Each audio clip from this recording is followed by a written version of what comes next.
estar aqui com vocês hoje e para mais o 5º ATPC de arte, acontecendo no dia 30, hoje, nesta quarta-feira.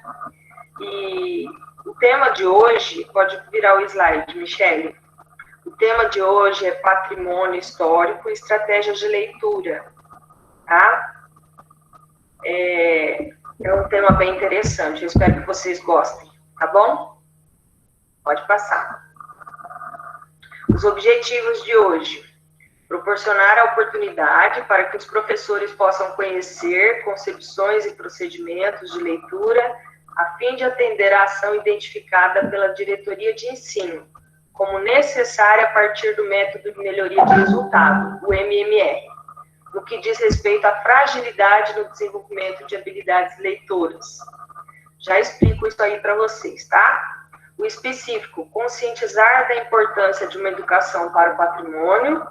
E o segundo, apresentar as estratégias de leitura como ferramenta para desenvolvimento de habilidades leitoras e formação de leitores autônomos. Pode passar, Michele. Agora eu explico para vocês, nós vamos trabalhar o patrimônio histórico e cultural, estratégias de leitura, metodologia e exposição dialogada, storytelling, e avaliação realizada pelo formulário, e a presença computada também pelo formulário. Pode passar. Agora aqui eu explico para vocês o porquê daquela estratégia de leitura, tá? O patrimônio, ele apareceu na sugestão de vocês, da última TPC nossa, que nós tivemos por componente de arte, tá? Apareceu o patrimônio. Aí eu juntei o patrimônio com essa demanda do MMR, que é a estratégia de leitura. Vamos trabalhar as duas coisas numa ATPC só. Eu espero que fique bem claro e bem tranquilo para vocês, tá? Espero que gostem. Foi preparado com bastante carinho. Pode passar, Michele. Então, aqui, nós vamos começar já interagindo pelo chat, tá bom? Eu quero que vocês me digam, esse tema que está aí, o Museu Sofria, é o quê? O que vocês sabem disso? Que palavra, que título é esse, o Museu Sofria? O que ele pode nos dizer sobre o texto que a gente vai ver agora? Tem uma imagem aí também, né? Eu quero saber, nós vamos começar com os conhecimentos prévios aí. O que é que vocês me dizem a respeito dessa imagem e desse título? Pode escrever no chat aí, ok?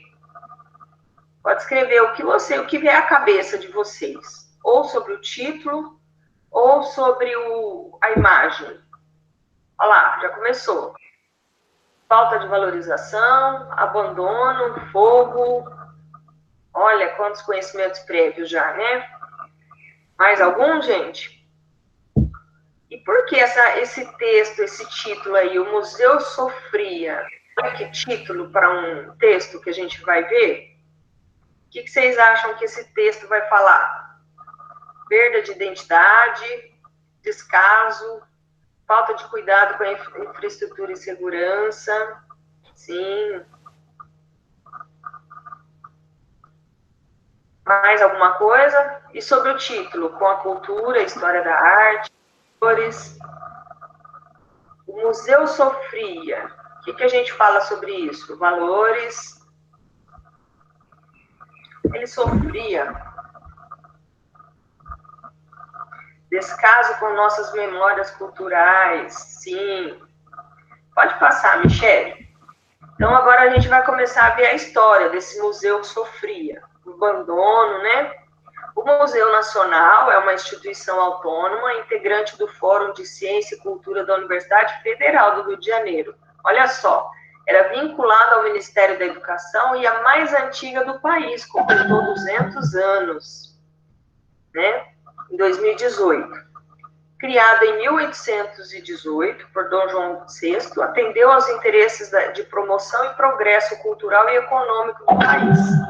Ele possuía coleções de geologia, paleontologia, botânica, zoologia, antropologia, biológicas, arqueologia e etnologia. Eram mais de 20 milhões de itens.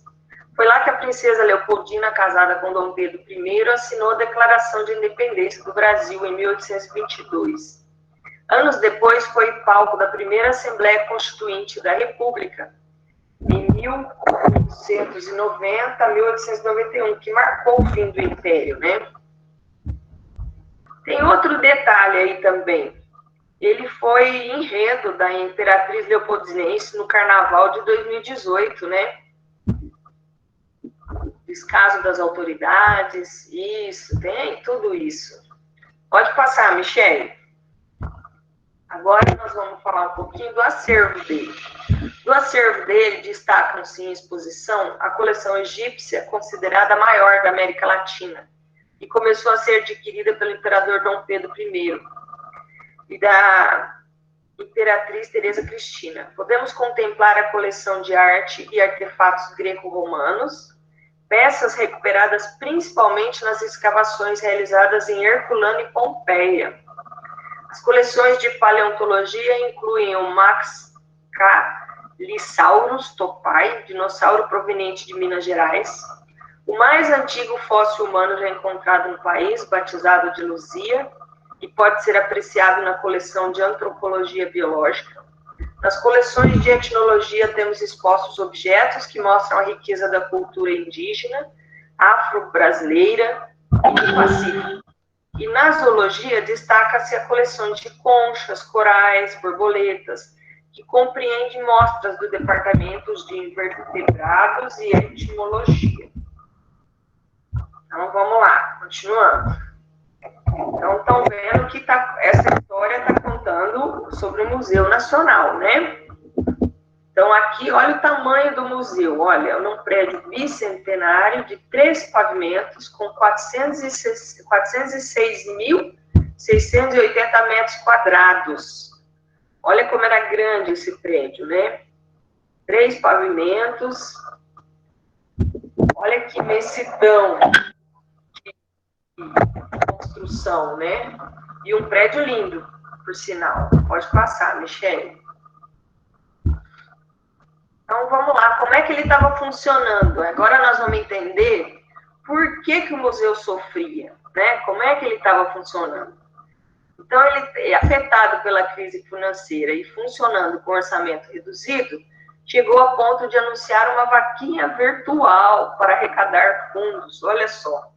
Situação irregular junto aos bombeiros, não tinha um certificado de aprovação, um documento que atesta a conformidade das condições arquitetônicas da edificação, como área construída, número de pavimento, bem como as medidas de segurança exigidas pela legislação, como extintores, caixas de incêndio, iluminação, sinalização, porta corta-fogo, tudo isso. O imóvel não tinha seguro, estava em estado de má conservação, com fios elétricos aparentes, revestidos com tecido ainda, olha só. Cupins, paredes descascadas, infiltrações revelando um total abandono. E que o SOS Patrimônio já havia denunciado várias vezes ao Ministério Público. E ele estava investigando havia 2 anos. O projeto de revitalização do museu já tinha sido assinado em junho, mas não houve tempo para que pudesse acontecer, porque ele pegou fogo em setembro, né? Pode passar, Michele. Agora nós vamos ver algumas fotos. Olha que lindo. Aquela primeira foto lá em cima mostra uma infiltração. Olha que descaso, né? Aí o restante de algumas fotos lá de dentro. Olha que prédio maravilhoso que ele era. Era muito lindo esse museu, né? O dinossauro lá, a sala com mobiliário, era realmente muito grandioso. Pode passar, Michele. Então, quais os equipamentos obrigatórios para combate a incêndio? Vocês sabem? Tudo que precisa para a gente combater incêndio? Na escola a gente vê, né? Também. Alguns pelo corredor. Vocês conhecem? Como é que é esses itens, esses equipamentos obrigatórios, que inclui o extintor, mangueiras, hidrante, né? Pode passar a tela, Michele. Quem mais? Olha lá, ó. Aqui tem todos eles, ó. Hidrante, mangueiras, sinalização, placa de emergência, né? Alarmes, aqueles sprinklers, que quando tem fumaça ele joga água, tudo isso. Então, um prédio público daquela grandiosidade, ele precisaria ter pelo menos a maior parte desses equipamentos. Vocês concordam comigo? Precisaria ter, né? Tudo isso. Concordam? Vocês estão aí, gente? Ah, então tá bom. Segue a tela, Michele. Mas olha, esses extintores não apagariam esse incêndio. Hidrante potente, sim. Sim, isso mesmo. Ó, a situação desse museu, olha como é que estava. Ele não tinha autorização, tinha 3 vigias e 1 porteiro, só 3 pessoas para cuidar daquela grandiosidade de prédio. E os únicos equipamentos de combate a incêndio que tinha, 2 hidrantes que não tinham pressão suficiente e extintores. E a falha na instalação de um ar-condicionado que não tinha aterramento externo e não tinha disjuntor individualizado para cada aparelho. Tudo isso somado, né? Tudo isso somado, no dia 2 de setembro de 2018, e um dos aparelhos de ar-condicionado deu curto, né? Deu problema, falhou, teve um fio, inclusive, rompido, um problema típico de corrente, de sobrecorrente, deve ter, o aparelho não conseguiu suportar a quantidade de energia, o disjuntor não interrompeu essa queda, porque ele não era separado, eram vários aparelhos ligados num disjuntor só, porque aparelhos grandes desse jeito, eles tinham que ter cada um seu disjuntor, para que ele caísse na hora que começasse uma sobrecorrente, né? Então, pode passar, Michele. Aqui é só, tudo que não tinha lá, tá? Tudo que não tinha no museu. A mangueira, o alarme, o sprinkler, tudo, a porta corta-fogo, sinalização, quer dizer, tudo isso daí não tinha. Pode passar a tela. Aí aconteceu isso, no dia 2 de setembro, né, de 2018. É comum esses acampamentos não estarem devidamente revisados. Países desenvolvidos, dificilmente isso aconteceria. Realmente, gente. Realmente isso não teria acontecido. Então, o motivo foi na falha do ar-condicionado, né? Ainda bem que o museu, esse incêndio começou à noite, num domingo à noite, depois que fechou o museu. Ninguém ficou ferido, deu tempo do pessoal que trabalhava no prédio sair, né? Mas como tinha a estrutura do telhado toda de madeira, o acervo tinha muito material inflamável, né? O fogo se espalhou rapidamente. E aí, foi aquela tragédia que a gente viu. Pode passar, Michele. Como foi esse combate ao incêndio, né? Como que foi? Os bombeiros chegaram ao local, depois de iniciado o incêndio, mas, segundo eles, os 2 hidrantes próximos ao museu não tinham pressão suficiente. Então, a falta de água atrasou os trabalhos. Tiveram que buscar água num lago na Quinta da Boa Vista e pedir caminhão-pipa para a prefeitura. A bênção foi uma chuva que caiu na madrugada daqui de domingo para segunda e ajudou a apagar o restante dos focos de incêndio. Mas é muito triste ver uma cena dessa, não é? Essa imagem aí do pós-fogo. Olha que triste. É uma tristeza mesmo. Um país que não cuida do seu patrimônio, né? Continuando, gente. Vamos lá. Michele. Aí, nós vamos ver o que foi salvo do fogo, que foi o meteorito Bendigó, né? parte da coleção de zoologia, a biblioteca central do museu, minerais, cerâmicas, herbário, departamento de zoologia e vertebrados e o crânio, que pode ser da Luzia, aquele mais antigo, né? Agora, o que foi perdido? Olha que triste, gente. O acervo mobiliário do primeiro reinado, peças herdadas da família imperial, problemas estruturais do prédio, quer dizer, a estrutura dele foi toda comprometida.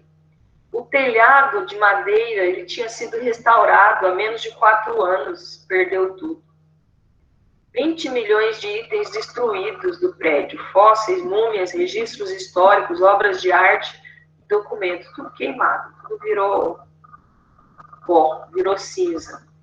Então, deixa eu ver o que é aqui no chat. Triste essa situação. Como pode um museu dessa magnitude e importância não ter esses equipamentos? Também concordo. Como a administração não percebeu esses problemas? É um descaso mesmo. Um país que não cuida da sua memória, né, da sua cultura. E o que é pior, né, gente? Esse não foi o primeiro. Dá uma olhada nessa outra imagem, olha. Em 2015, teve o Museu da Língua Portuguesa, também pegou fogo, né? Vocês lembram dessa imagem? Também foi causado por uma fagulha, num curto-circuito, num refletor, numa lâmpada. Uma fagulha, estava tendo uma exposição que tinha várias redes montadas e caiu uma fagulha numa rede, começou a pegar fogo, só que nesse teve uma vítima, o vigia morreu, o vigilante que estava lá, né? E o prédio também era antigo, forro todo de madeira, estrutura, então se espalhou rapidamente e acabou, né, com tudo rapidinho. A perda da história do nosso país é muito triste, né? Pode passar, Michele. Agora eu lanço essa pergunta, eu queria que vocês me respondessem, diante desse texto que a gente acabou de ver. Será que nós cuidamos bem do nosso patrimônio? O que é patrimônio? Eu estou perguntando nós, porque os nossos representantes a gente já viu, né? Agora eu quero saber nós.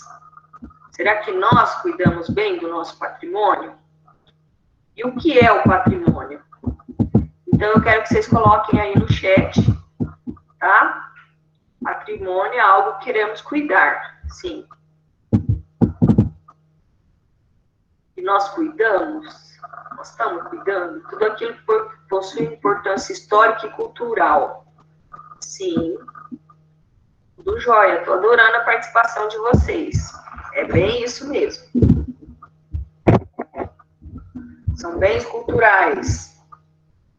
Muitas vezes nem reconhecemos aqueles que estão próximos de nós, verdade. Não reconhecemos. Não enxergamos, né? Passamos, às vezes, na frente, todo dia, convivemos com aquilo e não nos damos conta, né? Que aquilo é um patrimônio. Às vezes, um alimento, uma comida, um hábito nosso, da nossa região, uma festa, uma dança, né? Patrimônio pertence a alguém, um grupo, um povo, uma nação. Não cuidamos do que temos. Isso é necessário um sentimento de pertencimento. A gente precisa, infelizmente, não sabemos cuidar. Isso, olha, parabéns, gente. Estou adorando a participação de vocês. Exatamente. A gente perde a identidade quando a gente não cuida do nosso patrimônio, né? A nossa identidade é perdida, né? A gente não consegue se enxergar. Preservação é fundamental. Porém, os gestores públicos não têm consciência. Verdade, Ioclés, não só os gestores, mas nós também não temos, né? Porque desde a Constituição de 1988, o Estado também passou para nós essa responsabilidade. Vocês sabiam disso? Que também é responsabilidade nossa. Cuidar, preservar, e nós não fazemos isso, nós não temos essa coisa enraizada na gente, a gente não tem a cultura, né, da preservação, e nós precisamos começar isso, ainda mais nós que somos professores, né, dessa parte, da parte que cuidamos da arte, né, que trabalhamos com isso, tá? Então, vamos lá. Pode passar, Michele. Continuando. O sentimento de pertencimento é possível por meio da educação. Concordo, é possível por meio da educação. É bem isso mesmo, Ellen. Então, vamos lá. Vamos trabalhar um pouquinho essa definição de patrimônio. Patrimônio vem de pátrio, que é pai, comônio, que é herança. Então, é passado de pai para filho, dos mais velhos para os mais novos, né? A noção antiga de transmitir os bens da família de gerações futuras, para as gerações futuras, né? Isso é um conceito social, uma construção social, né? Então, patrimônio é tudo que alguém diz e faz a respeito dele, expandindo o sentido de herança, reivindicando ou apropriando. Patrimônio para patrimonialização, é uma palavra nova. É todo o processo de constituição de patrimônios na sociedade. Essa é uma palavrinha que eu encontrei bem nova, mas que é interessante a gente saber. Pode passar, Michele. Agora, um breve histórico da nossa preservação, do nosso histórico, né? Como é que funcionou, né? No Brasil, em 1937, que houve a criação do SPAM, que depois, muitos anos depois, foi chamado de IPAM, né? Que no começo ele foi criado para cuidar, para transformar, para preservar o que nós tínhamos, só que eles só pensavam no pedrical. Por exemplo, edificações. Prédios, chafariz, casas, construções, igrejas, ninguém pensava em outra coisa. Era só fortes, na época tinha muito forte, né? Só lá em 1975, com a criação do Centro Nacional de Referência Cultural, é que começa-se a valorizar o patrimônio cultural imaterial. Aí que começaram a pensar nas festas, no restante, né? Nessas imagens aí, ó, vocês estão vendo? Que tem imagens, tem artesanato, tem dança, música, festas, costumes, né? Que daí que começou a pensar nisso. Em 1988, na nossa Constituição brasileira, ela define que os bens de natureza material e imaterial, tomados individual ou em conjunto, portadores de referência à identidade, à ação, à memória dos diferentes grupos formadores da sociedade brasileira. E desloca, o que eu acabei de falar para vocês, desloca do Estado para a sociedade em seus segmentos, quer dizer, seus cidadãos, a responsabilidade pela atribuição do valor cultural. Então, esse valor cultural, nós podemos dar, nós podemos também ajudar a preservar. Isso, só que tem um detalhe, só em 2000, ó, o Programa Nacional de Patrimônio Imaterial começou a preservar e a colocar no livro de registros de patrimônio algumas coisas, como a celebração do Círio de Nazaré, em 2004, em 2008, a roda de capoeira, em 2018, literatura de cordel e a xilografura. Então, tudo isso tem no livro de registro do IPAM, que é onde faz os registros desses bens imateriais, tá? Pode passar, Michele. Aqui é só para título de conhecimento, tá, gente? Então, a educação para o patrimônio. Esses processos educativos, eles devem ser uma construção coletiva e democrática do conhecimento, por meio do diálogo permanente entre os agentes culturais e sociais e participação efetiva das comunidades, detentoras e produtoras das referências culturais, onde convivem diversas noções de patrimônio cultural. Só que o patrimônio é um espaço de conflito que envolve relações de força e de poder. Por que ele fala isso, gente? Espaço de conflito e lugar de força e poder. Por que ele fala isso? Porque os autores responsáveis pelas políticas públicas, né, desde a sua origem lá no Brasil, eles arquitetaram uma memória nacional pautada numa herança portuguesa, da Igreja Católica e elites econômicas, a colonial. Quer dizer, só em 1984, olha só, 1984, que houve o tombamento de uma matriz de referência africana. Olha só, que foi um terreiro numa Casa Branca, lá na Bahia. Então, quer dizer, olha esse tempo todinho, por isso que fala que é um espaço de conflitos, de relações de força e de poder, né? O sentimento de progresso muitas vezes permite apagar a memória em detrimento do novo. Sim, esse site é bem legal. Eu vou olhar, Lucas, depois eu vou dar uma olhadinha nesse site. É bem interessante. É bom partilharmos nossos materiais. Pode passar, Michele. Pode passar. Então, qual o maior desafio para nós, que somos educadores, para uma educação para o patrimônio? Qual o maior desafio na implementação de políticas patrimoniais? Seria garantir a participação efetiva de todo mundo, de todos os atores sociais, com uma articulação política e pública, né? Porque para que o Estado cumpra com a sua responsabilização, disponibilizando programas, projetos e ações efetivas para a preservação da memória dos distintos segmentos sociais e, ao mesmo tempo, que a sociedade civil, na medida em que se reconhece como importante ator nesse jogo político, pode propiciar um maior controle social sobre a ação do Estado e reivindicar as suas demandas sejam atendidas. Todos temos a obrigação de entender e compartilhar com as comunidades, com a sociedade civil, com os detentores desse patrimônio, porque somos sujeitos sociais e muitas vezes nós também ignoramos, né, tudo aquilo, a riqueza e o poder que a gente tem nas mãos.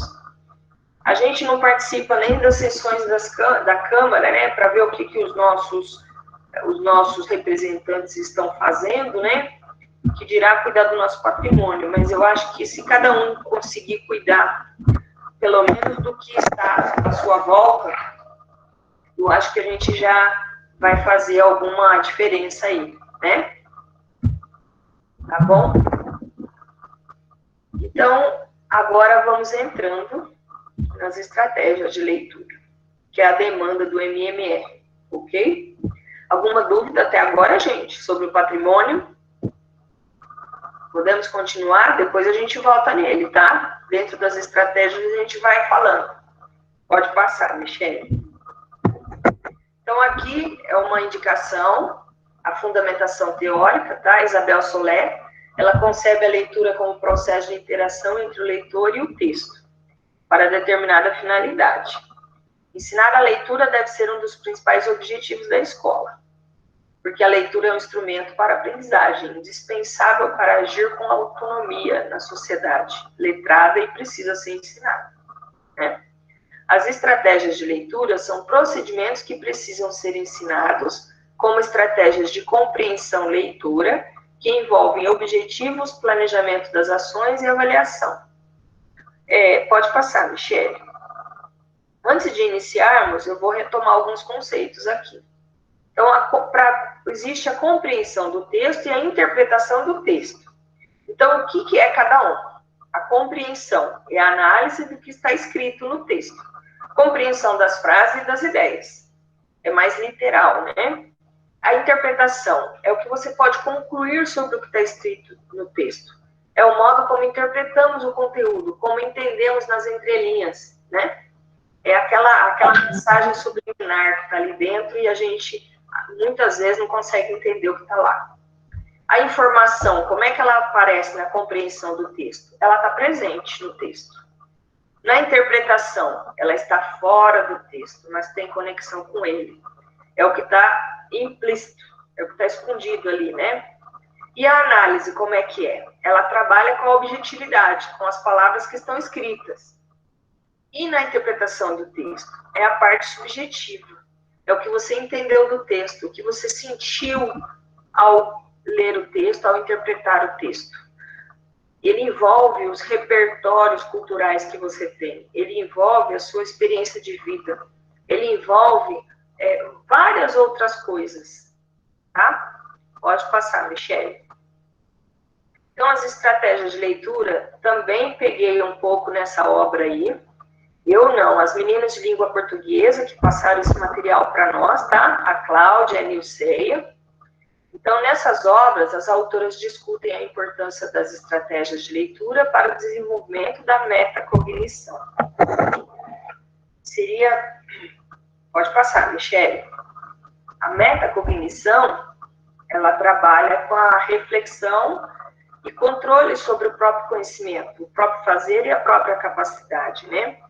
Então, as atividades relevantes para a compreensão de um texto. Primeiro de tudo, você tem que ter objetivo para ler aquele texto. Você vai ler aquele texto para fazer um trabalho, você vai ler aquele texto para fazer um desenho, você vai ler aquele texto para fazer para representar um teatro, né? Então, tem que ter objetivo a leitura. E também a formulação de hipóteses, tá?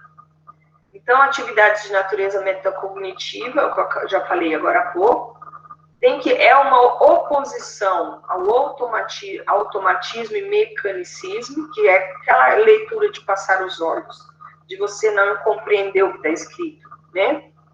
É tido como a leitura, mas não é só a interpretação do texto, não é a interpretação, é a compreensão só, né? Então, a metacognição é uma atividade idiosincrática individual. É possível oferecer atividade com clareza de objetivos, com predição, autoindagação e que propiciam o desenvolvimento e aprimoramento de estratégias de leitura. Uma vez nós fizemos uma atividade que era um texto que tinha...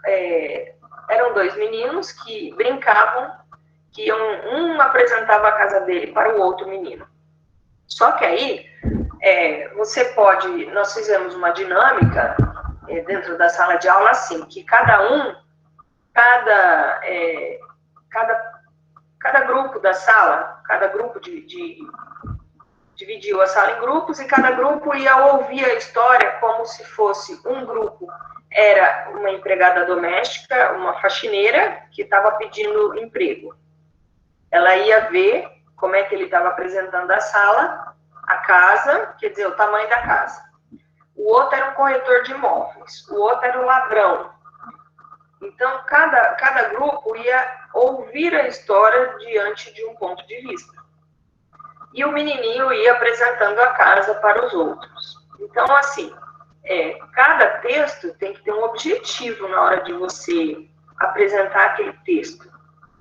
Por isso que o estabelecimento de objetivos é importante. E a formulação de hipóteses ao longo do texto você vai trabalhando. Pode passar, Michele.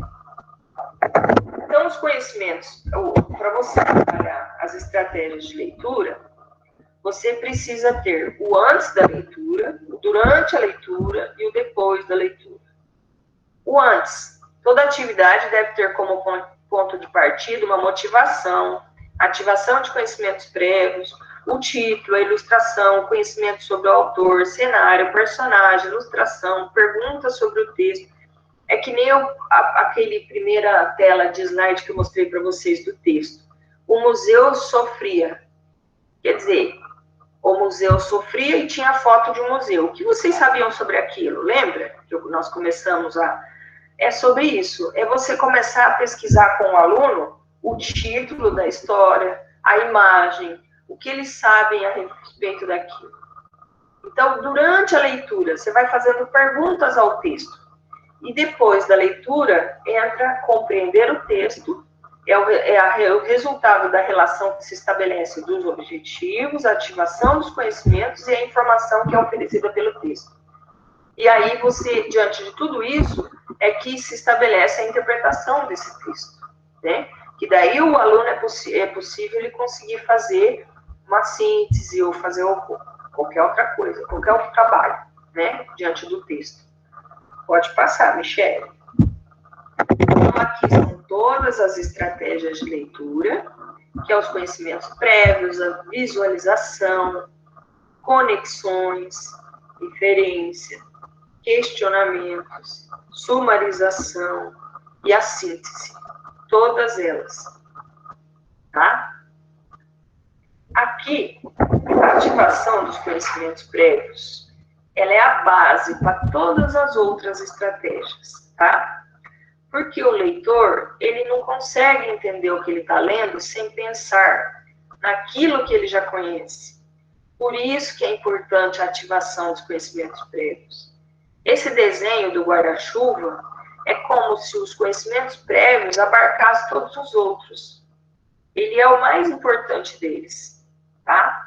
Então, olha como é importante você ativar os conhecimentos prévios. Pode passar, Michele.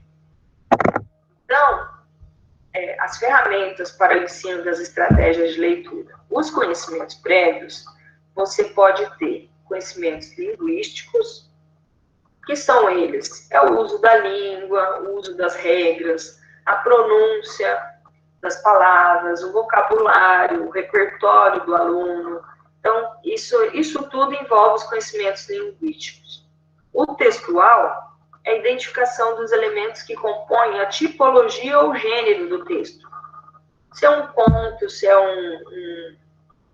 um texto teatral, se é um argumentativo, se é uma novela, se é qualquer tipo de texto, se é uma poesia, ele consegue identificar isso tudo, né? E também o conhecimento de mundo, ou enciclopédico.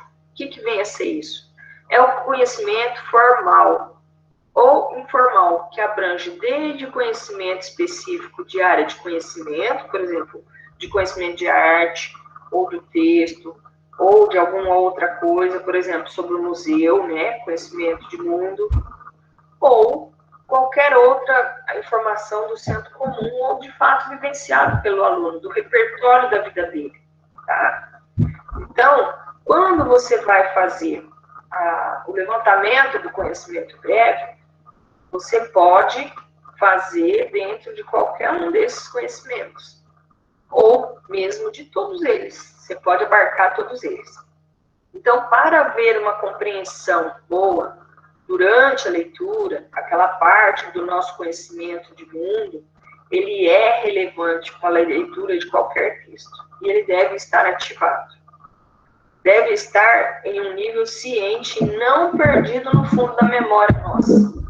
Você tem que trazer ele para perto de você, porque com certeza, no meio da história, você vai precisar desses conhecimentos, tá?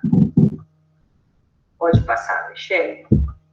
Então, o que vem a ser o primeiro é o conhecimentos prévios, né? Qual é o outro? Visualização. Então, o que vem a ser essa visualização? São a formação de imagens mentais do leitor. Conforme o professor vai falando a história, você vai visualizando, né? Tenho certeza que quando eu comecei a falar do museu aí, vocês começaram a lembrar, buscar na memória o que vocês viram, o que vocês sabiam a respeito do museu. Porque depois, na hora da participação, vocês todos colocaram ali o que sabiam, o descaso, tudo, as informações que vinham à cabeça de vocês foram aparecendo aqui no chat. Então, essas são as imagens pertencentes a cada um de vocês, tá? E o leitor constrói para desenhar o conteúdo do texto. Então, essas imagens que você já tem dentro de você, elas vão desenhar esse texto novo que o professor está falando. E a imagem construída representa a interpretação do texto. Aí a Ellen está colocando aqui que ela se lembrou do fogo e como fiquei triste de ver o fogo na TV. Ah, eu também fiquei de coração partido. Foi muito triste ver aquele museu, aquela história toda pegando fogo, né, gente? Porque depois, para reconstruir aquilo tudo, agora vai ser difícil, né? Então, vamos continuando. A gente, em arte, voltando um pouquinho, Michele, em arte, a gente trabalha muito com a visualização, com o desenho das imagens, não é? Às vezes você fala alguma coisa para o aluno, aquela paisagem musical, quando a gente trabalha com música, ou você pede para ele fazer um desenho de alguma coisa que de algum conteúdo que está trabalhando ali. Então, o professor de arte trabalha muito com visualização, só que ele acaba colocando no papel essa visualização, né? Pode passar, Michele.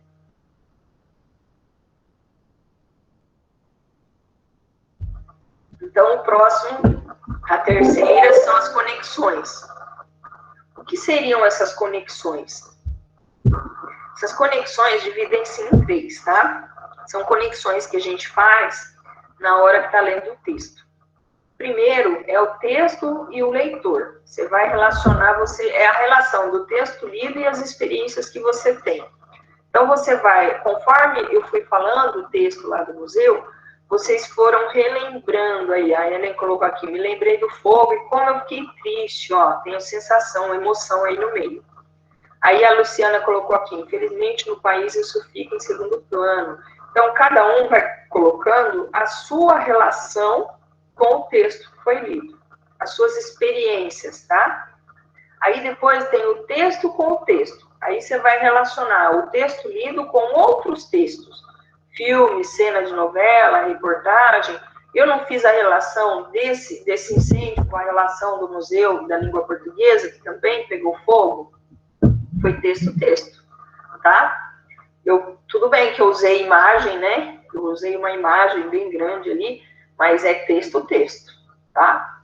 Pode ser de filme, pode ser de cena de novela. Então, conforme você está lendo o texto, você pode estar conversando com os alunos sobre isso. Se eles já viram alguma cena igual, ou se tem lembrança de alguma outra coisa, né? Ou alguma coisa na cidade que aconteceu. E também a conexão texto-mundo, a relação entre o texto lido e o mundo que o rodeia. Então, aí já parte para um macro, uma coisa maior. É o texto que você está lendo com o mundo. Aí alguém colocou aqui no chat, se fosse um país de primeiro mundo, isso não acontecia.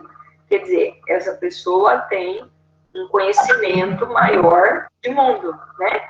Então, lógico, estou falando que todos aqui temos, né? Mas assim, estou só fazendo uma relação aqui das conexões, tá? E a leitura não é um ato passivo, ela é um ato ativo. Então, por isso que ela tem que fazer essas conexões todas para que a interpretação do texto ao final seja mais rica, tá? Pode passar, Michele. Então, a próxima estratégia de leitura é a inferência. O que vem a ser inferência? É tomar decisões ou formular a opinião por meio do fato apresentado pelo texto. Ultrapassa o sentido literal do que está sendo lido. Encontra o implícito, lê nas entrelinhas. Muita gente aqui colocou no chat que o descaso das autoridades, isso tudo não estava no texto. Mas nós enxergamos o descaso com a preservação do patrimônio, com a nossa história, com a nossa identidade, com a negligência em cuidar da instalação de um ar-condicionado que foi colocado errado, quer dizer, ninguém se importou se aquilo estava sendo feito de maneira correta ou não, ninguém se importou com a segurança. Então, tudo isso vocês entenderam e colocaram aqui no chat. Então, isso é inferência, é você encontrar aquilo que está nas entrelinhas, a mensagem que está ali subliminar no meio do texto, tá? E isso, você conseguir fazer o aluno chegar a isso, é um ganho tanto, porque aí ele vai conseguir ser mais crítico, de repente, ajudar-nos com a preservação do patrimônio lá, quando forem um pouquinho mais velho, né? Muitos assuntos relacionados à arte colocam de uma forma com que seja relativizado, que não tem importância de vida, que a arte é desprezível. Infelizmente, quem tem que dar esse valor e colocar essa importância toda, a gente tem que começar dentro da nossa sala de aula, com os nossos alunos, né, com a seriedade da nossa disciplina, com a seriedade daquilo que a gente faz e com a valoração que a gente dá. A gente começando isso aqui, eu creio que as pessoas, de maneira geral, vai aumentando essa importância, né? Mas vamos lá, vamos continuando. Próximo, Michele. Então, o próximo é o questionamento. tá? O próximo estratégia de leitura. E o questionamento, ele desfaz confusão, ele esclarece informação. Lembra que eu perguntei lá quais eram os equipamentos de combate ao incêndio? Aí a gente encontra respostas, a gente soluciona problema e a gente localiza informação. E a gente vai entendendo como aconteceu aquilo. E esses questionamentos podem ser feitos por questões magras, que seriam coisas curtas, objetivas. Por exemplo, quais são os equipamentos de incêndio? O que tinha lá? O que não tinha? Isso são respostas objetivas que tinha lá no texto. Agora, questões gordas são relacionadas a conceitos mais profundos, coisas mais complexas, mais abertas, são questões abertas, permitem mais de uma resposta, tá? Muitos incêndios em museus e catedrais do nosso patrimônio histórico, artístico, cultural no mundo nos últimos anos. Com certeza, Laurinei, com certeza, né?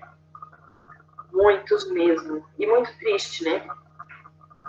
Então, esses questionamentos você faz conforme você vai lendo o texto com os alunos.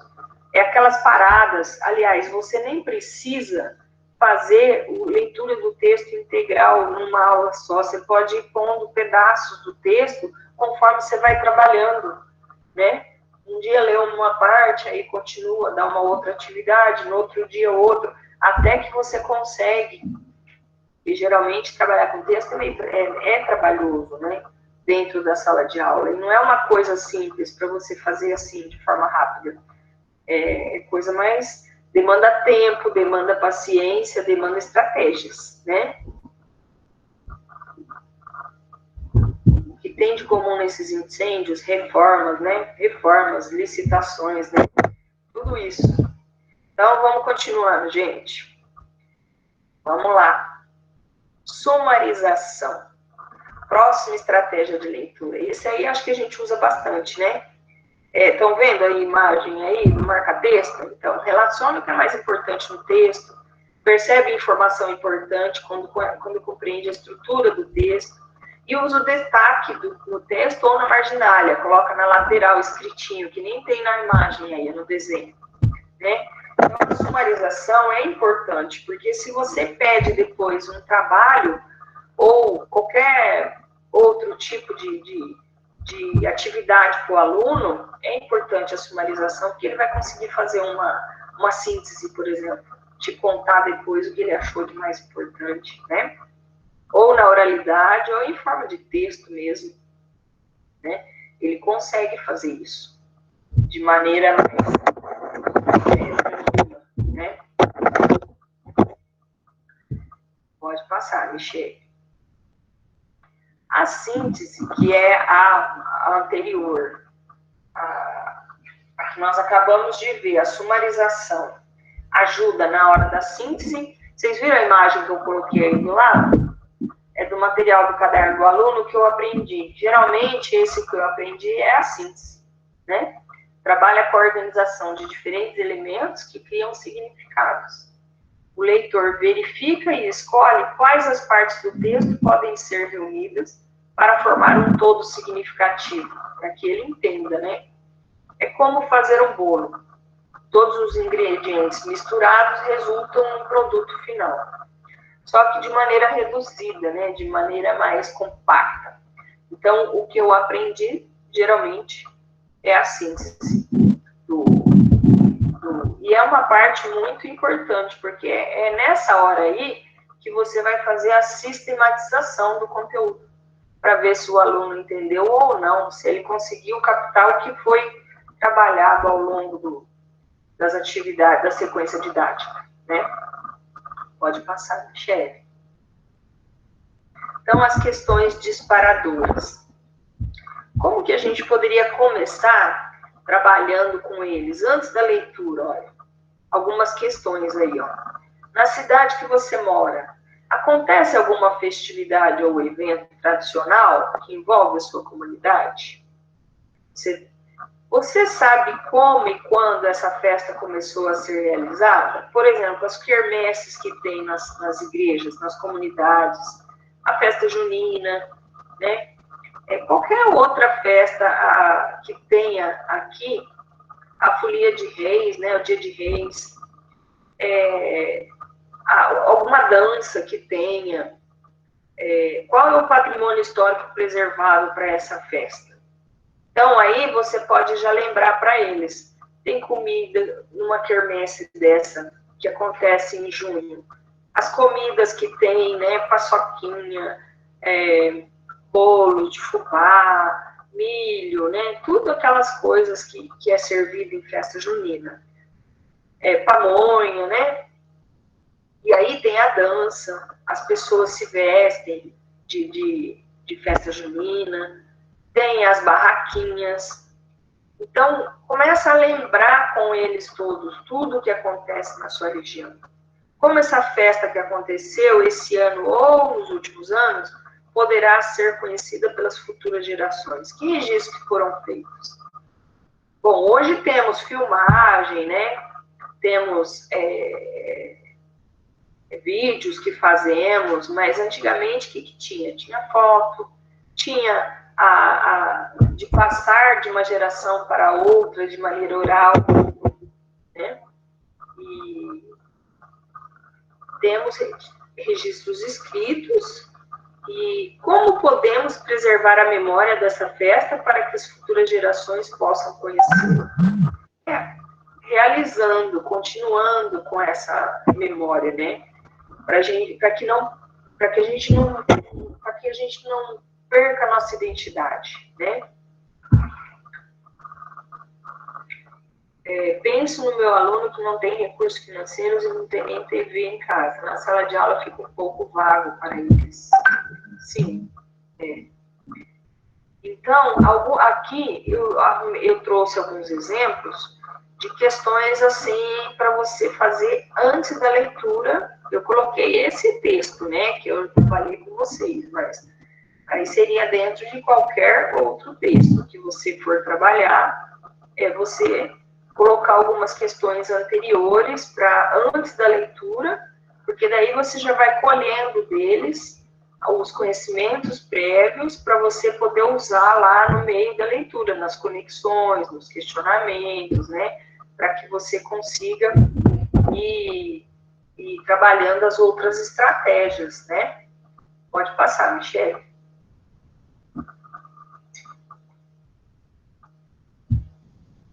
Então, aqui, antes e durante.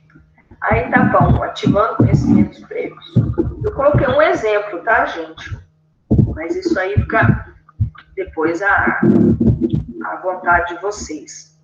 Converse com seu colega sobre o que vocês ouviram falar a respeito do incêndio que atingiu o Museu Nacional do Rio de Janeiro, em 2018.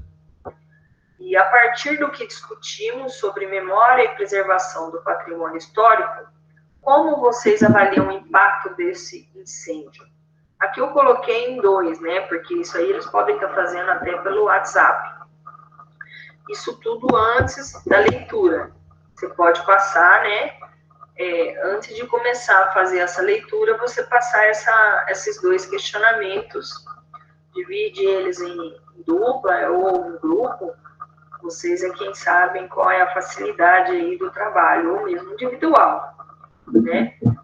Nesse momento de isolamento de ensino remoto. Aí na etapa 2, seria durante a leitura, né?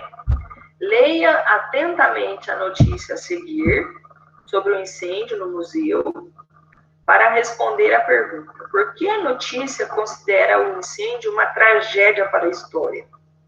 Então aí você já entra com a importância do patrimônio, a importância da identidade do povo, a importância de preservação da memória, né? De tudo isso, tá? Pode passar, Michele. Então, a etapa 3 continua durante a leitura, conversando mais sobre o texto, né? Então, essas questões aqui podemos fazer para o texto, né? Qual data ocorreu o incêndio no museu? Como você descobriu isso? Essas são perguntas magras, né?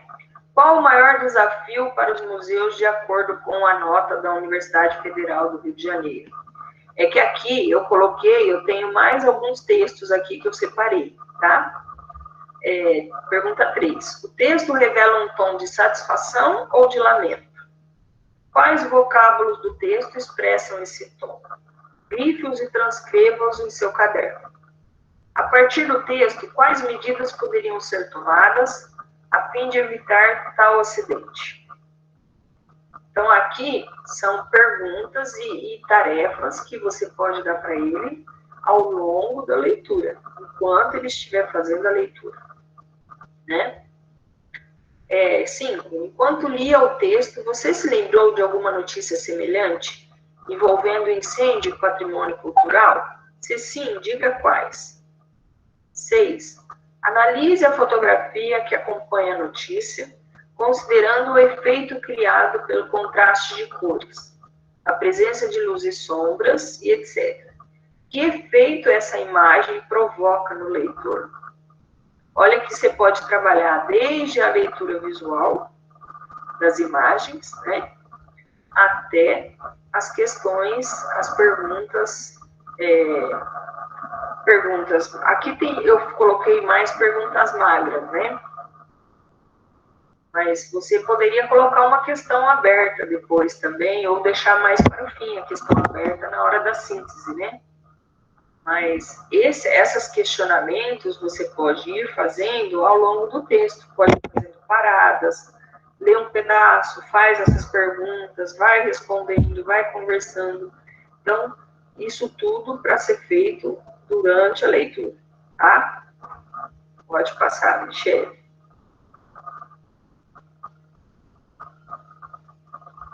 Então, após a leitura, etapa 4, expandindo o assunto do texto. Vamos lá. A partir da orientação do seu professor, a turma será organizada em grupos para a realização de uma atividade de pesquisa. Coloquei em grupos, mas você pode colocar individual também, ou em grupos aí no remoto também. Pesquise sobre um artefato que se perdeu no incêndio de 2018, no Museu Histórico Nacional, ou que foi resgatado após a contenção do fogo. A sua pesquisa pode ser realizada em sites, jornais e revistas atuais. Prepare com o seu grupo, ou individual, né, um cartaz ou uma notícia. Aqui eu coloquei um cartaz, mas você pode, a variação aqui fica por conta de vocês, né? No qual estejam as seguintes informações: o título do cartaz com o nome do artefato, a imagem do artefato ou objeto, a legenda abaixo da imagem com a fonte da fotografia. Então, aqui você já vai estar trabalhando com todos os itens, né? Quando a gente fez a leitura lá, que a gente viu o que se perdeu lá no museu, então, quais foram os itens que foram perdidos no museu, né? Peraí, deixa eu pegar aqui. Quais foram os itens que se perderam lá do acervo dele? Os artefatos greco-romanos, foi a coleção egípcia, foi o mais antigo fóssil humano, a coleção de etnologia, de zoologia, coleção de conchas. Bom, tem bastante coisa ali que eles podem estar trabalhando, né? E estar vendo as imagens, né? Ou mesmo eles podem criar um pequeno vídeo também. Pode passar, Michele. Aí aqui, um exemplo de sistematização e avaliação do que eu aprendi. Seria após a leitura, né? Escreva uma resposta para a seguinte pergunta: qual a importância da preservação do patrimônio histórico e cultural para o conhecimento da história da humanidade? Então, qual seria essa importância do patrimônio para o conhecimento da história da humanidade? Agora, essa eu quero que vocês respondam para mim. Vocês estão muito quietinhos aí agora. Agora vamos conversar um pouquinho.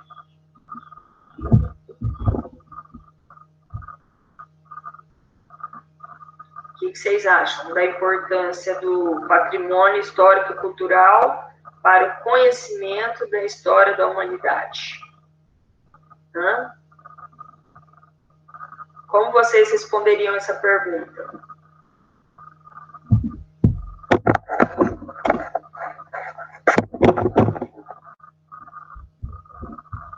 Pessoal, vocês estão aí? Vocês me deixaram sozinha?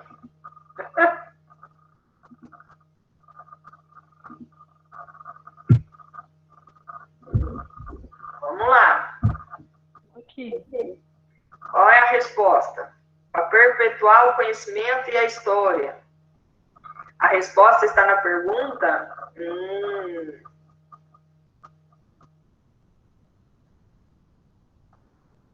E mais?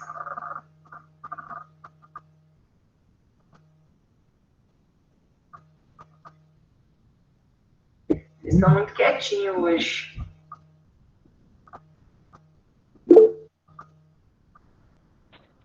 É uma maneira de preservar a história, de passar, de ir contando de geração em geração. É uma maneira de preservação. Sim. Obrigado, Ellen. Para ficar na memória, preservar a identidade. Nos conhecermos como povo, entender a nossa história e como isso pode influenciar nosso futuro. Para mim é tudo, mas infelizmente nosso país não tem essa cultura, identidade cultural, ampliação de conhecimentos e bagagem cultural, necessário para nortear os valores das novas gerações. Sim, isso mesmo. Agora, vocês, para a história não acabar, sim, para a história não acabar, né? Para a nossa história não acabar, né?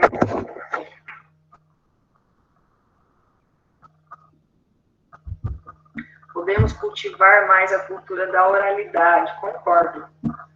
A oralidade é muito importante, muito. Essa história de fazer os alunos ficar tudo quietinho não vira não, né? Tem que fazer eles falarem.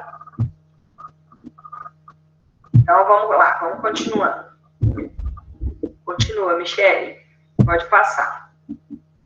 Então, o trabalho com o texto, ele pode ser, olha como que ele pode ser trabalhoso, pode ser, podemos achar que é um tempo perdido, demanda muito, muito tempo, ele é incompreensível por vezes, ele é cansativo, parece que o trabalho não vai, parece que ele emperra.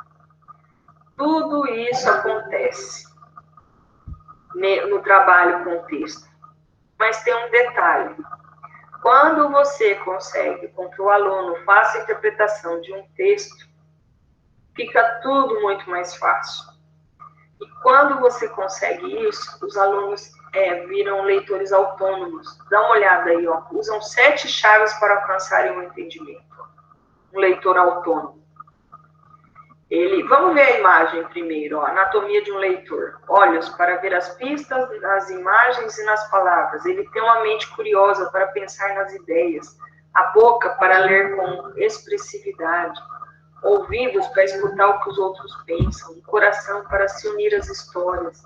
A mão para cuidar dos livros com carinho, né? Então, esses leitores autônomos usam essas 7 chaves para alcançarem o entendimento. Usam conhecimento prévio, olha como é importante o conhecimento prévio, criam imagens mentais, formulam questões, fazem a inferência, determinam o que é mais importante, sintetizam a informação e usam elementos da sumarização em produção textual. Olha como é importante a pessoa ser um leitor autônomo. Tudo isso acontece, né? E aí ele não vai ter dificuldade nenhuma naquela parte do que eu aprendi, né? Pode continuar, Michele. Então, agora eu quero escutar de vocês. Agora eu quero que vocês me digam o que vocês acharam do patrimônio e também a respeito das estratégias. Vocês acham que é possível trabalhar com as estratégias de leitura? Porque agora, diante dessa demanda do MMR, todo mundo, todos os outros componentes também precisam auxiliar com a leitura. Eu sei que nós temos alguns textos no nosso material e podemos também arrumar textos da atualidade, como esse, por exemplo, que eu trouxe, quando aconteceu, né? Mas temos textos que saem no jornal, nas revistas, sobre preservação de patrimônio, sobre arte, sobre tudo. Por exemplo, esses tempos atrás teve uma competição de grafite lá no Parque do Povo, quer dizer, é uma notícia que daria para estar usando.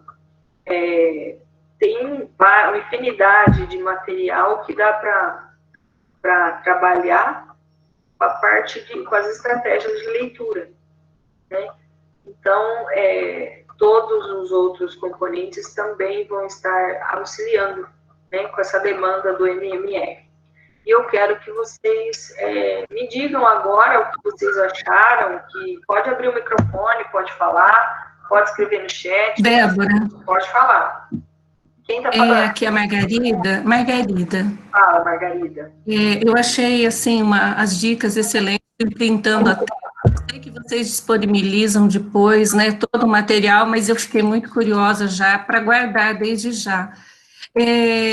Acho que uma das dificuldades é fazer com que o aluno se sinta pertencente a alguma coisa, né?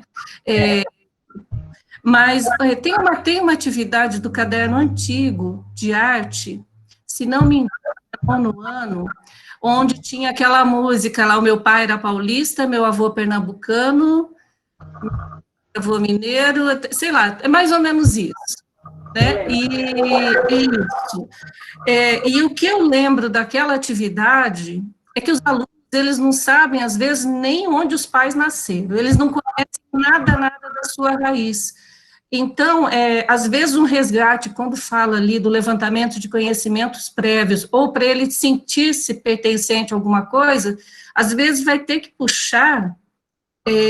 Nosso currículo vai trabalhar muito isso agora, né? Essa parte dos bens culturais, né? Mas, de repente, ter esse pensamento de começar por ele, sabe? Ele veio de alguma descendência. Qual é a minha descendência? Quais são as características? Não sei se, de repente, esse olhar, esse cuidado, sabe, para partir também do aluno, para que ele pesquise um pouco da sua vida, porque está tudo muito superficial, né? E eu acho, assim, que pode ser valioso aí para que se construa essa ideia, né, de cuidar do patrimônio, sabe? Algo assim, como se fosse o engatinhar, né? Mas em relação às dicas de leitura, achei extremamente valiosas, eu gostei muito mesmo, tá? Parabéns e obrigada, viu, pelo momento, pelo espaço aí para partilhar. Obrigada. Que bom. Quem mais vai falar, gente?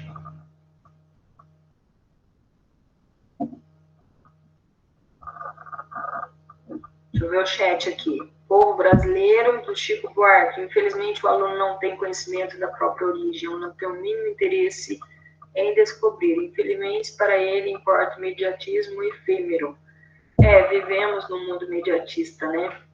Temos que tentar puxar isso, né? E esse isolamento ajudou nisso, né? Porque nós tivemos que olhar para o outro lado, para o sentimento, para a emoção, para o sentir, para a paciência, para a resiliência, né? E foi um exercício, né? A Euclides fala, sala de aula invertida processa o histórico para desenvolver atividades, é isso aí. Rosângela, não sei o nome da canção correta, é essa. Isso.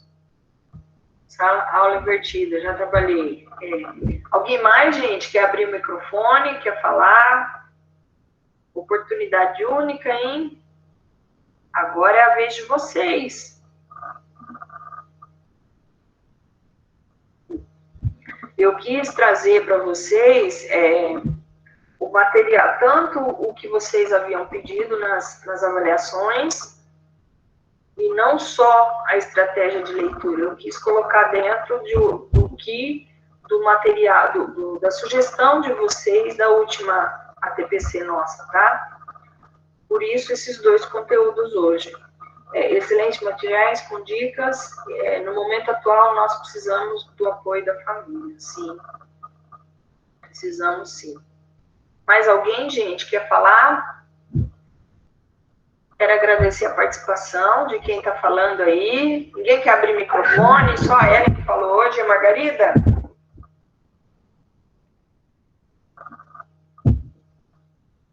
Obrigada, ampliou o conhecimento, a motivação a buscar mais nos alunos seus potenciais. É isso aí, Sônia. Alguém mais quer abrir o microfone? Não? Oi. Oi, pode falar. Eu vou falar assim, não vou falar desde o começo do ATPC, o que eu acho, sabe, assim, principalmente quando a gente faz essa intervenção, o aluno da nossa cultura, tudo. Eu já fiz vários projetos, até do carro, não sei se você lembra aquele do Portinari, que passava nas cidades, e eu não, na realidade, não houve interesse na época. Eu acho assim, a nossa cultura começa lá desde o prézinho, da gente fica só o professor de arte, trabalhava com fantoche, ou o professor da primeira série. Isso precisa mudar, isso precisa ter um planejamento melhor, sabe? Porque é aí que começa, onde o aluno tem mais interesse pela sua história, por tudo que acontece, principalmente do nosso país. Quando eu viajo para a casa da minha filha, que ela mora lá no Canadá, né, e sempre, todo ano eu vou, só esse ano que não deu, eu gosto muito de museu, e após as 17 horas, o museu é de graça, você entendeu? Para você entrar, tem 3 dias da semana, e toda vez que eu tô lá, que eu vou, né, eu vou até no mesmo museu, às vezes, eu chego lá, ela fala, mamãe, vai mais cedo por causa da fila. Quando eu chego lá, eu vejo os pais com aquelas criancinha mesmo, no carrinho, tudo, esperando para entrar na fila. Você percebe que tem pais que falam, mãe, esse aí veio do serviço, passou lá na creche, pegou as crianças e já está aqui. Então, eu vejo, nós não temos essa cultura no nosso país, por nada, né, nesse sentido. Até você ouviu, não sei se você assistiu o jornal ontem, quando falou dos vereadores de São Paulo, os projetos deles, que é uma vergonha, mais de 60% só se preocupam com ruas e fazer homenagem.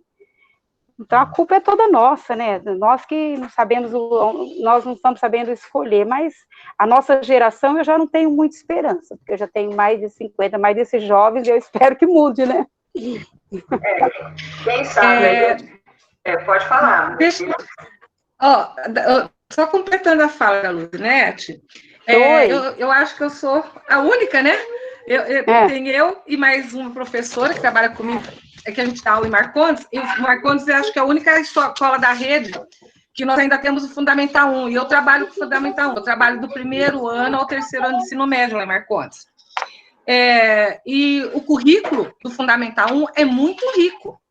Tá? E o currículo, ele trabalha todas essas noções de arte, da arte moderna, tudo, ele ensina, ele é muito abrangente, tá? Desde o 1º aninho, tá, gente?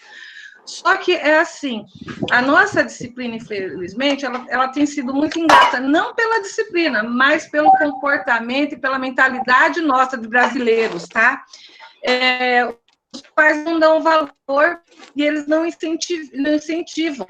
Então, a gente percebe, assim, eu tenho dado atividades muito com vídeo para atrair as crianças, principalmente agora na pandemia, né? A falta de expressão das crianças, a falta de curiosidade, a falta de interesse, a falta de coordenação motora fina. Então, a gente tem um leque muito grande para trabalhar e é muito difícil trabalhar. E a gente não, infelizmente, como é uma questão que já vem da família, é muito difícil despertar esse gosto pela arte. Antigamente, nós chegamos numa escola para dar aula, esse tempo atrás, e nós tivemos um impacto muito grande, nós não fomos bem recebidas, porque os alunos têm que ir professor de arte para dar desenho. Tá? Eu até concordo que falta desenho, eu acho que falta muito da técnica de desenho, falar de desenho, ensinar perspectiva, ensinar certas coisas na arte, sabe? Falta muito isso no nosso currículo. Conciliar o nosso currículo com coisas práticas.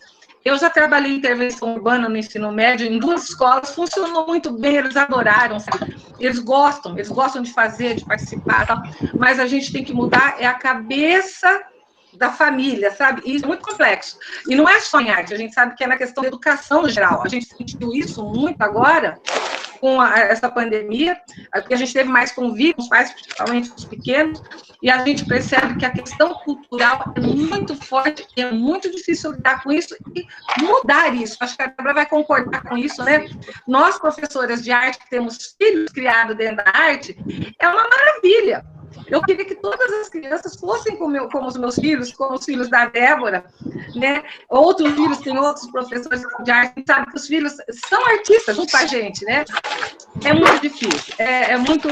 Então, eu acho que o currículo tem que ser visto. Não que o currículo seja... Mas eu acho que tem que ser melhorado.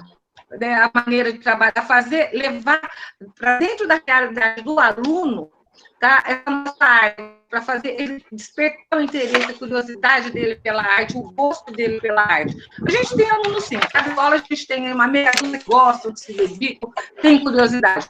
Mas é a minoria. Né? De 500 alunos que a gente tem aí no ano, a gente pode colocar aí uns 20, 30 que gostam de se destacam em arte. Obrigada pela participação, viu, gente? É isso aí, bem por aí mesmo. Estou colocando, deixa eu dar uma lida aqui no chat agora. Débora, pode falar? Pode falar, Wesley. Eu acho muito interessante a gente sempre dar uma atenção e só olha, porque o aluno, os déficits que o aluno tem, e às vezes a gente não percebe os nossos, né? A gente tem uma tendência a olhar a arte só como uma coisa... quando eu vou para São Paulo, ou a arte do museu, e às vezes a gente não olha para a nossa região. A gente não olha para a região, para os movimentos culturais que acontecem na nossa cidade, na nossa região. Igual falaram da Folia de Reis, que é uma coisa que está acabando aqui na região, né? E só tem nos distritos, né? Na cidade Presidente Prudente não existe mais. Não, verdade. Na cidade aqui, na parte mais central da cidade, que na minha infância tinha nos bairros e tal, e agora só tem nos distritos. E também a gente pegar os movimentos culturais que acontecem agora e fazer uma relação com as coisas que os alunos gostam, e também da onde nascem esses movimentos culturais, as relações que eles têm com outros movimentos culturais, igual as batalhas de rima, que tem a ver com o repente do Nordeste, que acontecem aqui e a gente nem frequenta, né? Tem o slam, tem tipo, pinturas que são antigas, na cidade, prédios antigos que estão sendo demolidos, a gente não presta atenção. Até as reformas em prédios antigos que acabam com o negócio histórico que esses prédios têm, a gente não presta atenção, às vezes, na nossa cidade, né? Uma reforma que tem no Matarazzo que, tipo, desconfigura todo o prédio, né? Dá um ar de novo, mas perde todo o histórico do prédio. É visto só como uma reforma, não como uma restauração, né? Então, tem todas as coisas aqui no nosso entorno que a gente não percebe muitas vezes. Pois é, obrigada, Wesley, pela contribuição. Mas é bem isso mesmo, gente. A gente não consegue enxergar o que está tão pertinho da gente. Ó, a Michelle colocou uma coisa aqui no chat. É muito interessante ver o quanto cada disciplina tem seu papel. O caderno do aluno, na página 14, principais figuras de apresentação. Que antes era visto como responsabilidade da língua portuguesa. Quando conseguimos trabalhar e desenvolver essas estratégias, desenvolvemos na criança o amor pela leitura, pela arte, pela escola, e aí elas não apresentam matemática. Fazer o quê? Colar onde? Débora, não tá dando para entender. Tem mais alguém falando junto com você. Tem mais alguém com o microfone aberto. Tirar esses livros? Ó, o microfone agora. Não, tá? Michele, vamos terminar os slides? Nosso tempo já está... Você que colocou esses livros aqui, eu já tinha tirado, você lembra? Você não mexe, porque pode cair em cima de você. Tem gente falando com o microfone aberto. Eu tirei e você colocou de volta aqui. É que eu tinha pra fazer já. Qual que é para colocar agora? Não, qual que é para colocar na parede? Dá pra direito. Gente, olha o microfone. Vamos fechar o microfone. Aqui embaixo.